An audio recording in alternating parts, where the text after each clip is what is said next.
This program is presented by Hamdard, Red Brush and Khalis Spices.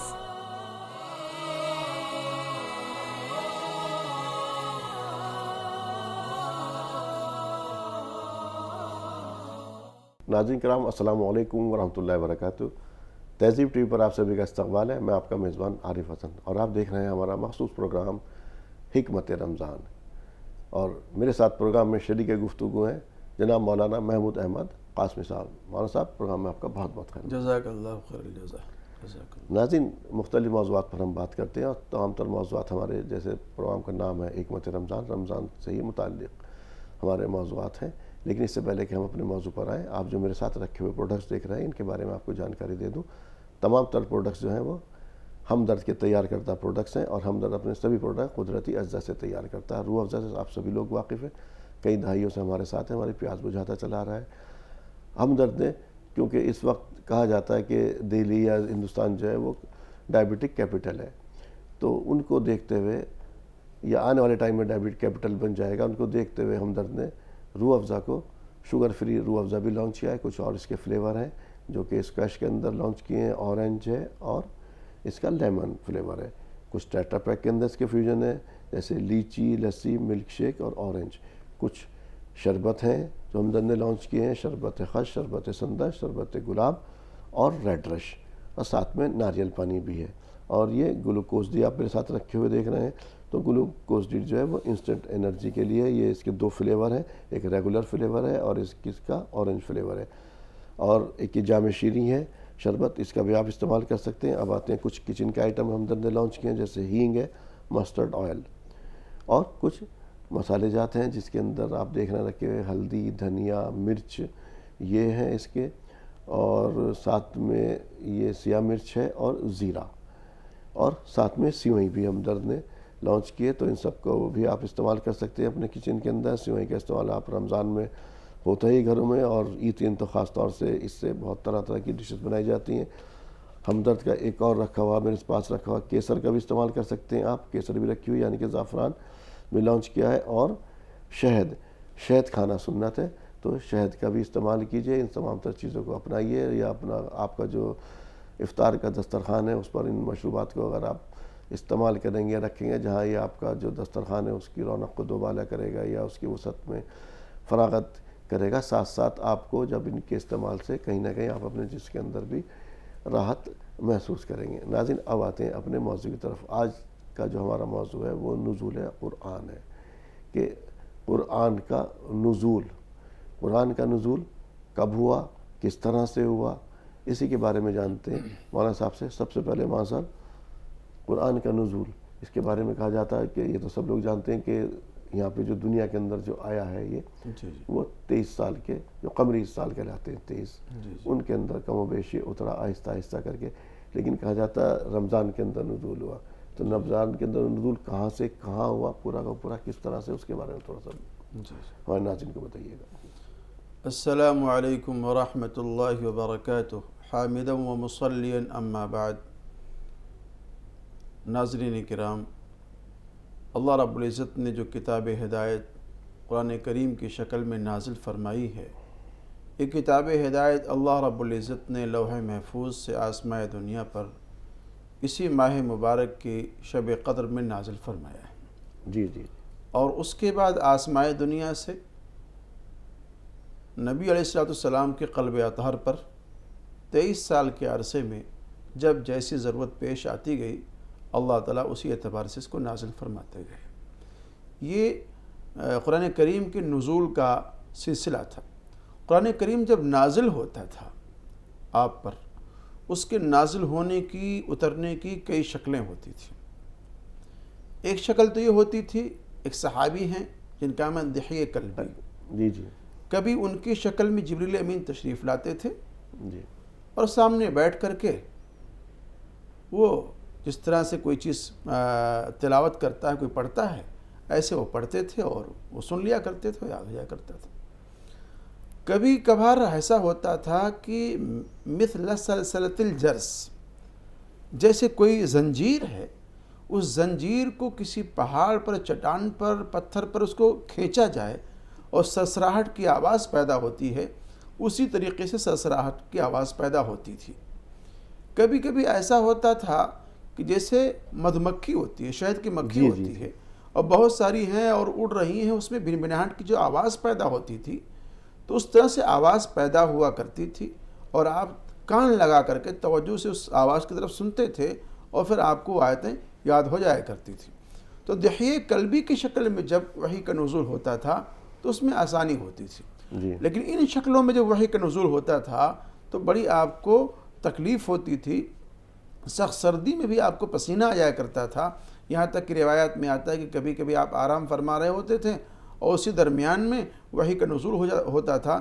ایک مرتبہ تو اماں عائشہ صدیقہ رضی اللہ تعالیٰ عنہ کے زانوں پر آپ سر رکھے ہوئے تھے اور اسی درمیان میں وحی کا نزول شروع ہو گیا، تو اماں عائشہ فرماتی کہ ایسا لگ رہا تھا کہ وحی کا جو باریک گراں ہے اور بوجھ ہے اس سے کہیں ایسا نہ ہو کہ میری ران پھٹ جائے، اتنا بوجھل محسوس کر رہے تھے آپ علیہ السلام، اور اس بوجھل کو محسوس کر رہی تھیں سیدہ عائشہ صدیقہ رضی اللہ تعالیٰ عنہ۔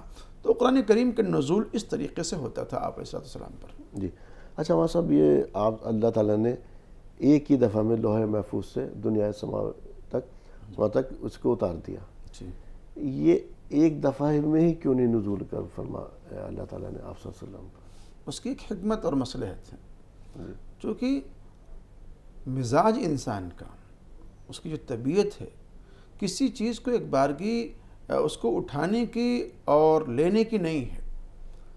اللہ تعالیٰ احکم الحاکمین ہے، وہ جانتا ہے کہ کوئی چیز اگر میں ایک بارگی کسی انسانوں کو دے دوں گا، ان پر تھوپ دوں گا، مسلط کر دوں گا، تو ممکن ہے کہ وہ چیز انسانوں کو اس کو اٹھانا، اس کو سہن کرنا، اس کو برداشت کرنا مشکل ہو جائے گا۔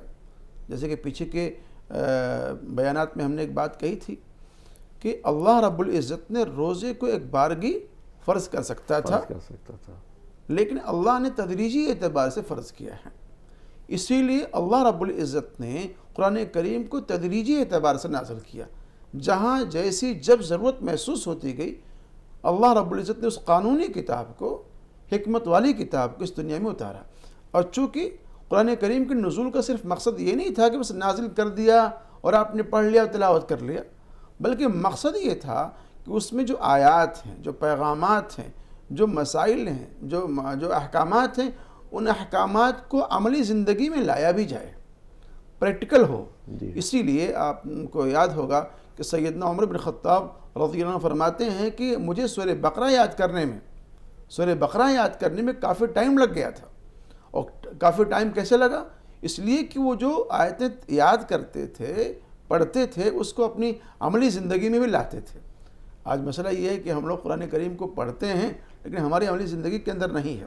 کلام پاک تو مخاطب معذرت ہماری تو اس پہ بھی آئیں گے، ہمارا حال کیا ہے، لیکن اس کے بارے میں تو کہا گیا کہ اگر ہم اسے پہاڑوں پر اتار دیتے تو پہاڑ پھٹ جاتا ہے، اللہ تعالیٰ کا کلام ہے۔ اچھا، اس سے آپ سے ایک اور بات اس میں ظاہر ہو رہی ہے کہ یہ اللہ تعالیٰ کا کلام ہے، تو اللہ تعالیٰ اور آپ صلی اللہ علیہ وسلم کا وہ بشری پہلو جس کی آپ بات کر رہے ہیں کہ اس پر آپ ظاہر بات ہے آپ صلی اللہ علیہ وسلم کا پورا جو قلب تھا ایک ساتھ شاید اس کا متحمل نہ ہو سکتا تھا، جو آہستہ آہستہ کر کے کہ آپ صلی اللہ علیہ وسلم پہ آپ اللہ تعالیٰ کی بات کسی کی اگر ہے تو وہ یہ سمجھے آپ صلی اللہ علیہ وسلم کے اللہ تعالیٰ آپ صلی اللہ علیہ وسلم ہی ہے، لیکن ایک وہ بشری پہلو بھی تھا، پورا ایک طرح سے متحمل نہیں ہو سکتا، اور ایک حکمت جو آپ نے بتایا آہستہ آہستہ کر کے جیسے جیسے احکامات آتے رہے اس طرح سے احکامات کے ذریعے آتا چلا گیا۔ اب اس کا ہمارے لیے تو ہمارا جو آج کا ہمارے دلوں میں کیا تعظیم، کیا عزت، یقینی طور پر خالی چومنا یہ کرنا اس پہ بھی بات کروں، لیکن سب سے پہلے میرے ایمان کا تقاضا اس کے لیے کلام پاک کے لیے کیا ہے کہ میں اس کے لیے کیا تصور ہوں، کیا مجھے کس طرح سے اس کو ماننا ہے۔ دیکھیے، ایمان کا تقاضا تو یہ ہے کہ اللہ کا کلام ہے، اور اللہ کے کلام کا مطلب یہ ہے کہ اللہ کی وہ صفت ہے، اللہ کی ذات کے اندر سے نکلا ہوا ہے، اللہ کی ذات سے اندر سے نکلا ہوا ہے، صفات باری تعالیٰ۔ جی، جس طرح سے اللہ کی ذات میں کوئی تغیر نہیں ہے، تبدیلی نہیں ہے، ایسے اللہ کی صفات میں بھی تبدیلی نہیں ہے، جی، تو قرآن شریف میں بھی تبدیلی نہیں ہے اور اللہ کی ذات میں بھی تبدیلی نہیں ہے۔ اور حدیث پاک میں فرمایا گیا ہے کہ اگر کوئی آدمی اللہ سے بات کرنا چاہتا ہے، ہم کلام ہونا چاہتا ہے، تو سب سے بہتر بات یہ ہے کہ اس کو قرآن شریف کی تلاوت کرنا چاہیے۔ قرآن شریف کی تلاوت کا مطلب یہ ہے، پڑھنے کا مطلب یہ ہے کہ آپ گویا کہ اللہ تعالیٰ سے بات کر رہے ہیں، ہم کلام ہو رہے ہیں۔ تو چونکہ اللہ کی ذات کے اندر سے نکلی ہوئی چیز ہے، تو قرآن کریم سے زیادہ کسی اور چیز سے آپ اللہ کا تقرب بھی حاصل نہیں کر سکتے ہیں۔ اگر اللہ کا تقرب حاصل کرنا ہے آپ کو، تو اللہ کا تقرب حاصل کرنے کے لیے قرآن شریف کی تلاوت بھی کرنا بہت ضروری ہے۔ تو ہمارا ایمان یہ ہے، اور ہماری طبیعت کا اور ہمارے ایمان کا تقاضا بھی یہ ہے کہ اللہ رب العزت نے کلام نازل فرمایا ہے۔ یہ کلام صرف تعویذ گنوں کے لیے نہیں، جھاڑ پھونک کے لیے نہیں، یہ کلام صرف اس کام کے لیے نہیں کہ اس کو جناب قسم کھانے کے لیے، حلف اٹھانے کے لیے اس کو اٹھا لیا جائے۔ قرآن کریم اس کام کے لیے نہیں کہ جناب آپ اس کو جزدان میں پیک کر کے اس کو اونچائی پہ رکھ دیں، اور آپ ایسے اونچائی پہ بھی رکھ دیں کہ آپ کا ہاتھ بھی وہاں تک نہ پہنچے، یعنی آپ اس کو پڑھیں ہی نہ، اس کو پڑھیں ہی نہ۔ اس کام کے لیے قرآن شریف نہیں ہے۔ قرآن شریف میں بار بار کہا گیا ہے افلا یتدبرون القرآن ام علی قلوب اقفالها افلا تعقلون افلا یعقلون، اس طرح کے بار بار الفاظ اور کلمات اللہ نے بیان فرمائے ہیں اور کہے ہیں۔ تو ایمان کا تقاضا ہمارا یہ ہے کہ قرآن کریم کو اپنے سینے سے لگائیں، اور سینے سے لگانے کا مطلب یہ ہے کہ اس کے جو احکامات ہیں، اس کے جو معانی ہیں، اس کے جو مطالب ہیں، اور اللہ کا جو مقصد ہے، اللہ جو چاہتا ہے، اس کو ہمارے اور آپ کی زندگی کے اندر وہ نافذ ہونا چاہیے اور آنا چاہیے۔ یعنی کہ اس کے بارے میں تو حضرت علی تعالیٰ عنہ کا بڑا مشہور قول ہے وہ کہ جب میں چاہتا ہوں کہ میں اللہ تعالیٰ سے بات کروں تو میں نماز پڑھتا ہوں، اور جب میں چاہتا ہوں کہ اللہ تعالیٰ مجھ سے بات کرے تو میں کلام پاک پڑھتا ہوں۔ تو لیکن ہمارے ایمان کا تقاضا سب سے پہلا یہ ہے کہ یہ آسمانی کتاب اللہ تعالیٰ کا کلام ہے، اور یقینی طور پر اس کے اندر کوئی تحریف نہیں ہے۔ سب سے پہلا تو میرا فرض کلام پاک کے لیے یہ بن گیا۔ ایک دوسرا کلام پاک کا پیغام جو پہنچانا دوسروں تک۔ کلام پاک کا پیغام، قرآن پاک کا جو پیغام ہے، سورہ بقرہ پورے احکام سے، مسائل سے بھرے پڑے ہوئے ہیں۔ اس سورہ بقرہ کو اگر آپ پڑھیں گے، تلاوت کریں گے، پورے احکام اور مسائل ہی ہیں۔ ان مسائل کے اندر عائلی مسائل ہیں، خاندانی مسائل ہیں، آپ کے معاشی مسائل ہیں، آپ کے معاشرتی مسائل ہیں، پڑوسی کے ساتھ میں آپ کا کیا تعلق ہونا چاہیے، ماں باپ کے ساتھ میں آپ کا کیا رویہ ہونا چاہیے، بیوی کے ساتھ میں آپ کا کیا تعلق ہونا چاہیے، اور بچوں کے ساتھ میں آپ کا کیا رویہ ہونا چاہیے۔ گویا کہ ایک معاشرتی جو نظام ہے اور پیکج ہے، اور معاشی جو نظام ہے، اور عائلی جو نظام ہے، اس تمام عائلی نظام کو، معاشرتی نظام کو، خاندانی نظام کو اللہ رب العزت نے قرآن پاک کے اندر اس کو پیوست کر رکھا ہے، اس میں بسا رکھا ہے، اس میں جاگزی کر رکھا ہے۔ تو قرآن کریم کا پیغام یہ ہے کہ جہاں ہم یہ پڑھیں کہ پڑوسی کے ساتھ میں یہ سلوک ہونا چاہیے، تو ہماری زندگی میں آنا چاہیے۔ اگر قرآن کریم کا پیغام یہ ہے کہ اپنی بیویوں کے ساتھ میں اچھا سلوک کرو، برتاؤ کرو، تو اپنی بیویوں کے ساتھ میں اچھا سلوک برتاؤ کرنا چاہیے۔ اگر قرآن کریم کا پیغام یہ ہے کہ اللہ کے بعد میں کسی کا مقام مرتبہ ہے تو ماں باپ کا ہے، انہیں اف نہ کہو، ان کو جھڑکو مت، تو ہماری زندگی میں آنا چاہیے۔ قرآن کریم کا پیغام یہ ہے کہ بھئی پڑوسی کا حق ادا کرنا ہے تو ہمیں حق ادا کرنا چاہیے۔ اس کے جو اثرات ہیں نا، ہمارے چہرے پر، ہمارے بشرے پر، یہ تمام چیزیں ظاہر ہونی چاہیے، اور ہمارے اعضاء جوارح سے وہ چیزیں نکلنی چاہیے، تاکہ لوگوں کو محسوس ہو کہ ہاں یہ قرآن کریم کا پڑھنے والا ہے، یہ مسلمان ہے، یہ قرآن کریم کے پیغام کو عام کرنے والا ہے۔ تو جو میسج ہے قرآن کریم کا، جو نبی علیہ السلام نے صحابہ کرام کو دیا، صحابہ کرام نے تابعین کو دیا، تبع تابعین نے اور دیگر لوگوں کو دیا، یا جو اس مفہوم و معنی کو ہم سمجھتے ہیں، مطلب کو سمجھتے ہیں، وہ ہمارے اعضاء جوارح سے ظاہر ہونا چاہیے، تاکہ قرآن کریم کا جو پیغام ہے وہ لوگوں کے اندر عام ہو سکے۔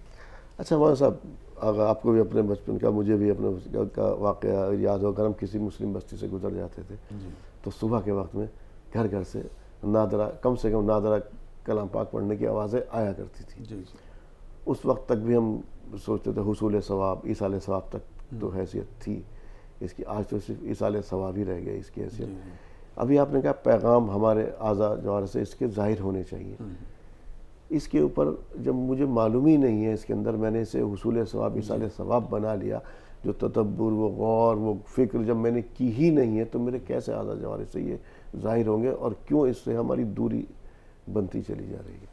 ہمیں یاد ہے کل میں ایک صاحب کا کمنٹ پڑھ رہا تھا، اور بڑی باقی کے ساتھ میں انہوں نے الزام لگایا ہے کہ بھئی علماء لوگوں کو قرآن کریم کو ترجمے کے ساتھ میں پڑھنے سے منع کرتے ہیں. انہوں نے الزام لگائے. میں نے اس کا جواب دیا. میں نے کہا کہ آپ غلط کہہ رہے ہیں. آپ اس لیے کہ ہمارے جو سربراہ ہیں, ہمارے جو بڑے ہیں اور جن کو ہم بڑا مانتے ہیں, حضرت شیخ الہند رحمۃ اللہ علیہ, جی آپ کو یاد ہوگا جب مالٹا کی جیل سے تشریف لائے تھے تو آپ نے کیا کہا تھا؟ آپ نے کہا تھا کہ قرآن شریف کو لفظاً اور معناً عام کرنا ہے. قرآن شریف کو لفظاً اور معناً عام کرنا ہے. الفاظ کی بھی تلاوت ہونی چاہیے اور جو اس کے معنی ہیں, جو مطالب ہیں, ان معانی اور مطالب پر بھی غور کرنا چاہیے. اور آپ نے فرمایا اس بات کو کہ بھئی جتنی بھی مسجدیں ہیں جی ان تمام مسجدوں کے اندر مکتب ہونا چاہیے جہاں بچوں کو قرآن شریف سکھایا جائے, پڑھایا جائے. معنی عام کرنے کا مطلب یہ ہے کہ جو عوام ہیں ان لوگوں کو جو اس کا معنی ہے, مطالب کو سمجھایا جائے. اگر آپ اردو داں ہیں, آپ اردو پڑھ لیتے ہیں اچھی, تو ترجمے بہت سارے موجود ہیں آپ کے پاس میں. آپ قرآن شریف کے ترجموں, آپ قرآن شریف کی آیات کو ترجمے کے ساتھ میں پڑھیں. ایک بار پڑھیں گے کچھ سمجھ میں آئے گا, دوبارہ پڑھیں گے کچھ اور سمجھ میں آئے گا, سے بارہ پڑھیں گے کچھ اور سمجھ میں آئے گا. تو اس طرح سے جب آپ قرآن شریف کو ترجمے کے ساتھ میں پڑھیں گے تو کچھ نہ کچھ آپ کو سمجھ میں آئے گا کہ اللہ ہم سے مطالبہ کیا کر رہا ہے, اللہ کیا چاہتا ہے. تو قرآن شریف کو ترجمے کے ساتھ میں کوئی پڑھنے سے منع نہیں کرتا. ہم تو کہہ رہے پڑھنے سے, ہمارے بڑے کہتے ہیں پڑھنے سے, کہتے ہیں کہ لفظاً بھی اس کو عام کرو اور معنن بھی اس کو عام کرو. تو قرآن شریف کو جب آپ ترجمے کے ساتھ میں پڑھیں گے تو آپ کو قرآن شریف کے ساتھ میں انسیت پیدا ہوگی, محبت پیدا ہوگی. اور یاد رکھیں کہ جن لوگوں نے قرآن شریف کو ترجمے کے ساتھ میں پڑھا ہے, سمجھا ہے, جو کبھی قرآن شریف کے منکر تھے, اللہ کے منکر تھے, رسول اللہ کے منکر تھے, جب انہوں نے قرآن شریف کو ڈیپ گہرائی سے پڑھنا شروع کیا, مطالعہ کرنا شروع کیا, تو ان کی زبان سے نکل گیا اشہدو ان لا الہ الا اللہ و اشہدو ان محمد عبدہ و رسولہ. جو لوگ بے دین تھے وہ دین میں داخل ہو گئے, جو لوگ دہریہ تھے وہ اپنے دہریت سے نکل کر دائرہ اسلام کے اندر داخل ہو گئے. ایسی بہت ساری مثالیں ہیں جس کو کوٹ کیا جا سکتا ہے. اور حضرت فاروق تعالیٰ عنہ, حالانکہ بات وہ تفصیلی اس کا موقع نہیں ہے, سب لوگ جانتے ہیں کس طرح سے ایمان کے اندر داخل ہوئے اور پھر ان کے بارے میں کیا کہا گیا. آپ صلی اللہ علیہ وسلم نے کہا کہ میرے بعد اگر کوئی نبی ہوتا تو حضرت عمر فاروق کے بارے میں کہا کہ وہ ہوتے. اجمع صاحب, آپ نے شیخ الہند کا ذکر کیا. شیخ الہند نے کہا تھا امت کی ذبح حالی کے اسباب میں سے ایک اسباب یہ بتایا تھا کہ کلام پاک کو ہم نے ترک کر دیا. آج بھی ہم کہیں نہ کہیں اسی جگہ کھڑے ہوئے, جیسے آپ نے بتایا ہر چیز اس کے اندر موجود ہے. اور اس کی سب سے بڑی یہ خوبی جو ہے, جب بھی آپ اسے پڑھیں گے یا کچھ پہ غور کریں گے تو ہر بار اس کے اندر کچھ نہ کچھ آپ کو نیا ملے گا اس کے اندر. اور آپ کو یہ نہیں کہ آپ نے ایک ناول پڑھ لیا, کوئی کتاب لے لی تو آپ بور ہو گئے. اس سے کبھی انسان بور نہیں ہوتا, اس کا دل اکتاتا نہیں ہے اس کے اندر سے. تو جب ہم خود ہی غور نہیں کر رہے تو دوسری جو ہم اقوام ہیں, یہ تمام تر چیزوں پر ان کو جو ہم پیغام پہنچائیں گے تو کس طرح سے ہم پیغام پہنچاتے ہیں, ہم ان کی مدد کیسے کر سکتے ہیں. کیا کرتے ہیں ہم, کہ بھوکا ہے یقینی طور پر کھانا کھلا دیا, اس کو کھانا کھلانا, یہ ویسے مدد کرنا ضروری ہے. لیکن سب سے بڑی خدمت خلق تو یہ ہے کہ اس کا پیغام اس تک پہنچایا جائے, اس کی راہ کیا ہے, اس کی راہ ہموار کیا جائے. آپ کا کام دعوت دینا ہے نا. جب خود ہی غور و فکر نہیں ہے تو کیسے دعوت دی جائے گی. وہ معزز تھے زمانے میں مسلمان ہو کر, وہ معزز تھے زمانے مسلمان ہو کر, اور ہم خوار ہوئے تارک قرآن ہو کر. قرآن شریف کا پڑھنا, اس کے معنی پر غور کرنا بہرحال وہ فائدے سے خالی نہیں ہے. علامہ عبد المجید دریابادی رحمۃ اللہ علیہ کا واقعہ آپ جانتے ہوں گے. ایک زمانہ تھا کہ وہ دہریت کی شکار تھے. وہ مانتے نہیں تھے کہ بھئی اللہ کا وجود ہے, اور یہ نظام بس یوں ہی اپنے آپ چل رہا ہے. سورج اپنے آپ نکل رہا ہے, چاند اپنے آپ نکل رہا ہے, کوئی اس کا نکالنے والا نہیں ہے. لیکن جب ان کا تعلق ہوا ہے اکبر الہ آبادی رحمۃ اللہ علیہ سے, تو اکبر الہ آبادی نے ان سے کہا تھا کہ بھئی چونکہ تم عربی کے طالب علم ہو اور عربی میں ایم اے کر رہے ہو, تو اس لیے ایسا کرو کہ ایک سبجیکٹ کے درجے میں قرآن شریف کو رکھ لو. اور چونکہ تم قرآن شریف کو مانتے نہیں ہو, اللہ اس کے رسول کو مانتے نہیں ہو, تو تمہارے لیے یہ بھی ضروری نہیں کہ تم باضابطہ وضو کرو اور مصلی پہ بیٹھو, قبلہ رو ہو کر کے قرآن شریف کو لے کے مطالعہ کرو, بلکہ تم جب چاہو مطالعے کی شکل میں قرآن شریف کو پڑھنا شروع کر دو. ہاں, اس بات کی یاد رکھنا, جو پیراگراف, جو سینٹنس تم کو اچھا لگے اس کو بار بار پڑھنا. اور چونکہ تم عربی کے طالب علم ہو تو تمہارے لیے وہاں سے عربی کا سیکھنا, عربی کے لیے الفاظ چننا اور وہاں سے استخراج کرنا تمہارے لیے بڑا آسان ہو جائے گا. ایک حکمت تھی ان کی اکبر الہ آبادی رحمۃ اللہ علیہ کی. اب علامہ عبد المجید دریابادی رحمۃ اللہ علیہ نے پڑھنا شروع کیا قرآن شریف کو. عربی کے طالب علم تھے اور بڑے لوگوں میں ان کا شمار. جب قرآن شریف کو انہوں نے پڑھنا شروع کیا ہے ترجمے کے ساتھ میں, مطلب کے ساتھ میں, گہرائی میں جانا شروع کیا ہے, تو قرآن کریم کی جو ایک صدا تھی، جو ایک آواز تھی، ان کے دل کا جو بت تھا اس کو توڑ دیا، اس کو کریش کر دیا، اس کو توڑ دیا، جو دہریت کا بھوت سوار تھا اس کو ختم کر دیا، اور اس کائنات کے بنانے والے کو، خالق کو، مالک کو انہوں نے پہچانا، اور پہچاننے کے بعد کہا کہ نہیں، اس کا خالق ہے، اس کا مالک ہے، اور وہ ہے جو وحدہ لا شریک لہ ہے، اور انہوں نے اپنی اس دہریت کو ختم کر کے دامن اسلام سے وابستہ ہو گئے تھے۔ تو بہرحال قرآن شریف کا پڑھنا فائدے سے خالی نہیں ہے۔ میں اپنی تمام ماؤں سے، بہنوں سے اور تمام لوگوں سے کہوں گا کہ جو لوگ بھی قرآن شریف کو جس بھی نظریے سے آپ دیکھتے ہیں، پہلے آپ قرآن شریف کو پڑھیں، تلاوت کریں، اس کے معنی پہ غور کریں، اس کے بعد قرآن شریف کے اوپر کوئی حرف اٹھائیں، کوئی انگلی اٹھائیں، اس کے بعد اٹھائیں آپ، لیکن پڑھیں پہلے اس کو۔ تو صاحب بس آخر بار ہے جی، ایک مسلمان پر کلام پاک کے حق۔ ایک مسلمان پر کلام پاک کا حق یہ ہے کہ قرآن کریم کے لفظی اعتبار سے اس کی تلاوت کرے، معانی پر غور کرے، اور جو اس کے احکام ہیں، جو مسائل ہیں، ان مسائل کو اور احکام کو اپنے اعضاء جوارح سے ظاہر کرے۔ یہ مسلمان کی ذمہ داری ہے۔ جی ناظرین، بڑی تفصیل سے مولانا صاحب نے کلام پاک کے نزول کلام پاک کے بارے میں بتایا، کلام پاک کے حق کے بارے میں بتایا، ہم کہاں کھڑے ہیں، ہماری حیثیت کیا ہے، کلام پاک پہ غور و فکر کے بارے میں بتایا، ہمارے اعضاء جوارح سے اس کی جو ہے تمام تر چیز ظاہر ہونی چاہیے کلام پاک کی، اور ہر چیز اس کے اندر موجود ہے، کون سی چیز ایسی نہیں ہے۔ جب اللہ کا کلام ہے، میرا ایمان ہے اللہ تعالیٰ کا کلام ہے، اللہ کا کلام ہے، تو ظاہر سی بات ہے وہ میری اپنی بد نصیبی کہ میں اس سے کوئی بھی فائدہ نہیں اٹھا پا رہا ہوں، اور تو پھر میرے ایمان کی حالت کیا ہے؟ یقینی طور پر کہتے رہیے کہ ہاں مجھے یقین ہے، لیکن عمل سے ظاہر ہونا چاہیے۔ آپ کا عمل کیا کہتا ہے؟ سامنے جو ہے آپ کو کسی آدمی کو اگر دعوت دینی ہو، سب سے بہترین طریقہ یہ ہے آپ کے عمل سے دعوت دینے کا طریقہ۔ کسی کو آپ کتنا کہیے، وہ آپ کو یہی دیکھے گا، اور ہمارا عمل کیا ہے کہ اس کے بارے میں کہنے کی ضرورت نہیں۔ بڑے بڑے لوگوں نے کہا کہ اسلام بہت اچھا مذہب ہے، یا کلام پاک جو ہے بہت اچھا مذہب ہے، لیکن لوگوں نے اس کو حصول ثواب اور ایصال ثواب بنا لیا۔ اس پہ غور کیجئے، بچوں کو پڑھائیے، اور ان کو خاص طور سے اس کے اندر ایک اور میں بات کہہ دوں یہاں پر، کہ جہاں ہم اور سبجیکٹ کے بارے میں بات کرتے ہیں، ہم فزکس کے ماہرین مل جائیں گے، کیمسٹری کے ماہرین مل جائیں گے آپ کو، اگر میں اس سب چیز میں ماہر ہوں تو اللہ تعالیٰ روز محشر مجھ سے نہیں معلوم کرے گا جب میں نے تجھے اتنی صلاحیت دی تھی تو کیا تو ایک لینگویج عربی نہیں سیکھ سکتا تھا، اس کلام پاک پر غور نہیں کر سکتا تھا؟ تو یقینی طور پر آپ نادرہ پڑھیں گے، ثواب اسے ہی ملے گا، لیکن کہیں یہ نہ ہو کہ اللہ تعالیٰ روز محشر میں یہ سوال کر لے۔ تو میرے اکارڈنگ باقی تو یہ کہ ہر مسلمان پر واجب کے درجے میں ہونی چاہیے یہ ہے عربی کا سیکھنا، تاکہ آپ کلام پاک کو اپنے اس سے جو دین ہے اس سے آپ کو حقیقی طور پر آپ آشنا ہو سکیں، اور دوسروں کو اس کا دعوت اور پیغام اور اپنی زندگی میں اس کو عملی طور پر اپنا سکیں۔ مولانا صاحب، پروگرام میں تشریف آورے کے لیے آپ کا تہہ دل سے شکریہ۔ شکریہ، جزاک اللہ خیر الجزا۔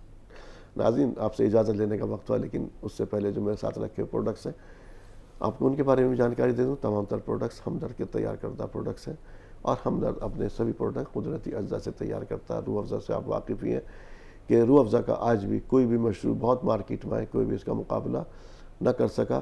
ہمدرد نے، جیسے کہا جاتا ہے کہ آنے والے ٹائم میں ہندوستان جو ہے ڈائبٹک کا کیپٹل کہلائے گا، تو ہمدرد نے اس کو دیکھتے ہوئے جو ڈائبٹک پیشنٹ ہیں ان کے لیے بھی شوگر فری روح افزا کو بھی لانچ کیا ہے، وہ بھی اس سے فائدہ اٹھا سکتے ہیں۔ کچھ اور جو ہمدرد نے اسکویش کے اندر اس کے فلیور لانچ کیے ہیں، اورنج ہے اور لیمن ہے۔ کچھ ٹیٹرا پیک کے اندر فیوژن ہے اس کے، اور لسی ہے، ملک شیک ہے، لیچی، اورنج، اور یہ اسبغول رکھا ہوا بھی آپ میرے ساتھ دیکھ رہے ہیں، اس کے ساتھ کیسر رکھی ہوئی ہے، اس کا بھی استعمال کر سکتے ہیں۔ اور یہ گلوکوز ڈی ہے، یہ فوری انرجی کے لیے۔ کچھ مشروبات بھی ہیں اس کے اندر، جیسے شربت خس، شربت سندر، شربت گلاب، اور ریڈ رش، اور ناریل پانی۔ اور ساتھ میں شہد رکھا ہوا دیکھ رہے ہیں، شہد کا تو کھانا سنت ہے، اس کو بھی استعمال کیجئے۔ اور یہ جامع شیریں ہیں، اس کا بھی استعمال آپ کر سکتے ہیں۔ اب آتے ہیں کچن کے کچھ آئٹم ہیں، یہاں پر مسٹرڈ آئل ہے، اور کچھ یہ مسالے جات ہیں جس کے اندر آپ ہلدی، دھنیا، مرچ، زیرہ اور سیاہ مرچ ہیں، اور ساتھ میں سوئیاں رکھی ہوئی دیکھ رہے ہیں آپ۔ سوئیاں کو بھی آپ رمضان کے اندر اور غیر رمضان میں بھی استعمال کر سکتے ہیں۔ رمضان میں سب لوگ استعمال کرتے ہیں، اور عید پر تو اس کا مختلف ڈشز جو تیار کی جاتی ہیں اس کے لیے استعمال ہوتا ہے۔ تو یہ ہمدرد نے پورا ایک باسکٹ دے دیا آپ کو، اور رمضان کے لیے خزانہ دے دیا مشروبات کا۔ ان کو اپنے افطاری دسترخوان پر سجائیے اور ان کا استعمال کیجئے، تو کہیں نہ کہیں آپ کا جہاں جو افطار کا دسترخوان ہے اس کی رونق کو دوبالا کریں گے۔ آپ کو بھی جب اس کے استعمال سے راحت آپ اپنے جسم کے اندر محسوس کریں گے۔ اور ہمدرد کا دعویٰ یہ تمام تر پروڈکٹ جو ہے وہ خالص ہے۔ تو ناظرین، حکمت رمضان میں آج اتنا ہی، اسی کے ساتھ اپنے میزبان کو دیجیے اجازت۔ السلام علیکم ورحمۃ اللہ وبرکاتہ۔